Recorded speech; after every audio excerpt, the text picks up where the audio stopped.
আজ পহেলা মার্চ 2026 ইরানের রাষ্ট্রীয় সংবাদ মাধ্যম নিশ্চিত করেছে যে দেশটির সর্বোচ্চ নেতা আয়াতুল্লাহ আলী খামেনি মারা গেছেন।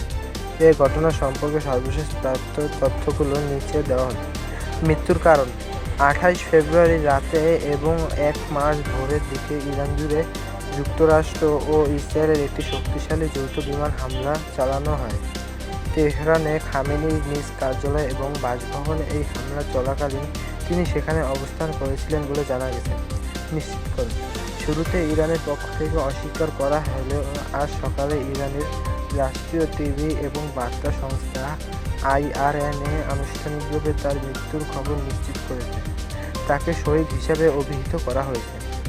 পরিবার: প্রতিবেদনে উল্লেখ করা হয়েছে যে এই হামলায় খামেনির মেয়ে, নাতি, পুত্রবধূ এবং জামাতাও প্রাণ হারিয়েছে।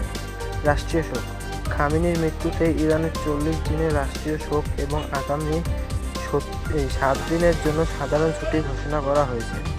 প্রতিক্রিয়া: মার্কিন প্রেসিডেন্ট ডোনাল্ড ট্রাম্প এক বিবৃতিতে খামেনির মৃত্যুকে নিশ্চিত করে একে ইরানের জনগণের জন্য ন্যায়বিচার হিসেবে বর্ণনা করেছেন। অন্যদিকে ইসরায়েলের প্রধানমন্ত্রী বেনিয়ামিন নেতানিয়াহু এই অভিযানকে বড় সাফল্য বলে দাবি করেছেন। এটি মধ্যপ্রাচ্যের ইতিহাসে একটি অত্যন্ত গুরুত্বপূর্ণ এবং স্পর্শকাতর মুহূর্ত। বর্তমানে ইরানের পরিস্থিতি বেশ অস্থিতিশীল এবং ক্ষমতার পরবর্তী উত্তরাধিকারী নিয়ে আলোচনা চলছে।